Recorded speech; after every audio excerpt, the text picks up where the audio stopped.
قسمی که میبینین این اتاق اداری است. شعبه امنیت اداری مدیریت اطفایه هستند.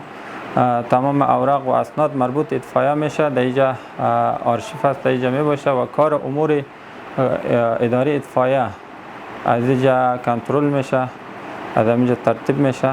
قسمی که میبینین اتاق مخابره نوکروالی است. اینجا شماره 101 2400 فعال میباشه، مخابره فعال میباشه. مردم میتونه که در واقع اگر واقع را دید و در بروز واقع با 101 تماس بگیره. یا خواستیم از مردمی است که اگر حریق نباشه مزاحمت نکنه به شماره 101.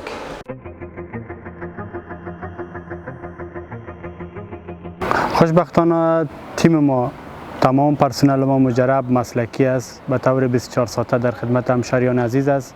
پیام ما بر همشهریان عزیز مایی است که مدیریت اطفایه بلخ با جمله پرسنلش به طور شبانه روزی به خدمت شما است.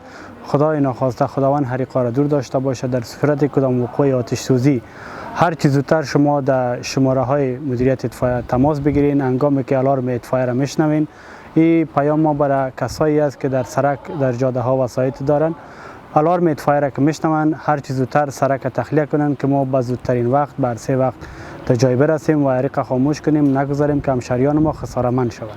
وقتی که یک جای آتش سوزی میشه در قدم اول باید یک کسی که متضرر میشه جرأت از دست نده. در قدم نخست باید برق مکمل قطع کنن.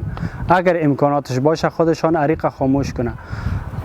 وقتی که از دستشان خارج شد باید به مدیریت اطفایه تماس بگیرن که ما به سر وقت برسیم و حریقشان خاموش کنیم. مدیریت اطفایه ولایت بلخ دارای 5 آمریت می باشه که از او جمله آمریت‌های مهمی از او بخش مجادله و یک تیم دیگه هم بخش نجات می باشه که بخش مجادله آن مشخص در بخش حریق کار میکنه و بخش نجاتش هم چاه افتادگی، سیلاب، زلزله، واقعات طبیعی را در بر میگیرد.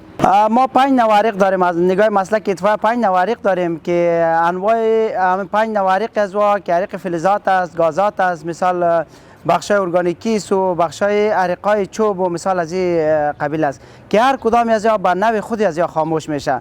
اطفایه ولایت بلخ به حدود 87 نفر پرسنل موجود فعال داره و 24 اراده وسایط مختلف نوع اطفایوی، البته همشان فعال در خدمت مردم ولایت بلخ قرار داره.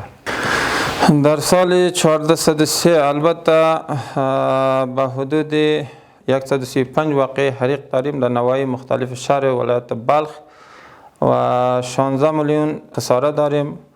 به حدود 153 میلیون نجات یافته از طامع حریق. یک بخش مهمی اطفایه تیم سروی وقایع است.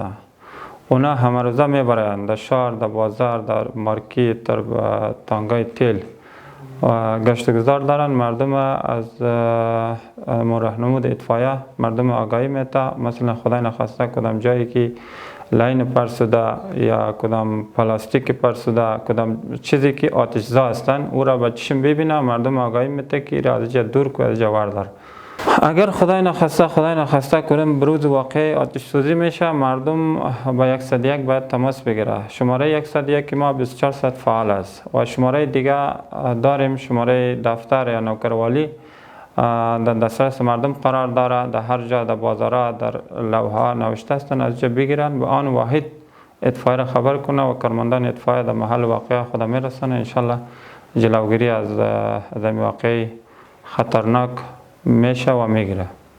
در مردم شریف ولایت بلخ دو پیام مهم دارم. یک پیام اولی من است که راهنمود اطفایه را مراعات کنه. پیام دوم ای است که آن واحد که آلارم اطفایه را شنید راه را برای اطفایه باز کنه.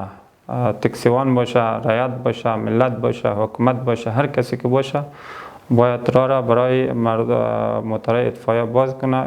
اطفایه برای در محل واقع زودتر رسیدگی بکنه در اوجه. مدیریت اطفایه ولایت بلخ یک مدیریت مرکزی داره و 5 مرکز دیگه در حومه ولایت بلخ آماده فعالیت هستند. یکی در بندر حیراتان، دومش درای حیراتان، سومش شهرک امیری و چهارم در ولسوالی بلخ و پنجمش در کارش انشالله جریان داره. در قریب وقت در داخل روضه انشالله آماده به فعالیت میشه.